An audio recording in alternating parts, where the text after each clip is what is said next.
এরকম না যে মায়ের কথা চিন্তা করতে হবে কি না। তুই সামনে থাকিস না, তুই আয়।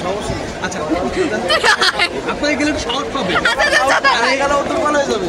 এত এত সুন্দর একটা বডি বিল্ডার থাকলে এমনি আচ্ছা না, ঠিক আছে।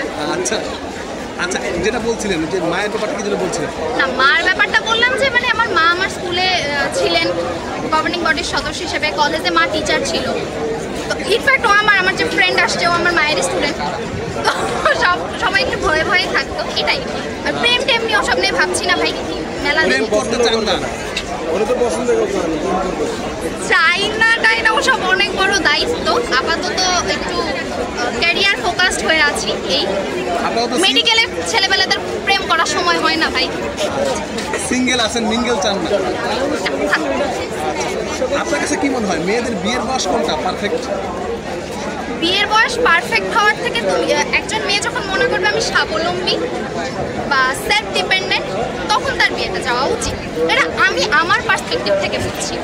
মেয়ের মানে সেলফ ডিপেন্ডেন্ট হওয়া উচিত।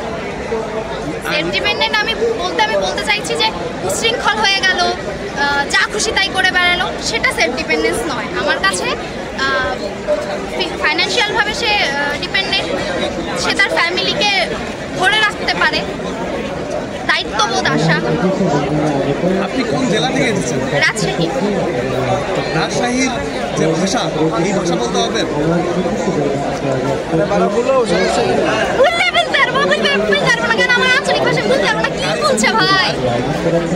কি বলছে বুঝতে পারছি না।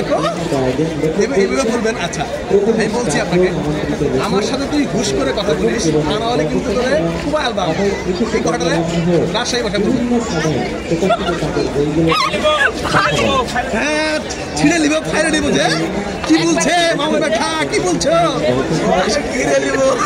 ঘিরে নেবো কিন্তু এটা বলতে পারবেন না। তুই মজার একটা ভাষা, আমার সাথে তুই হুশ করে কথা বলিস, এটা মানে ওই ভাষায় বলবেন। রাজশাহীর আঞ্চলিক ভাষায় আমার সাথে তুই হুশ করে কথা বলছিস, গিরি পেলে এমন কেলাবো না মামা বেটাকে।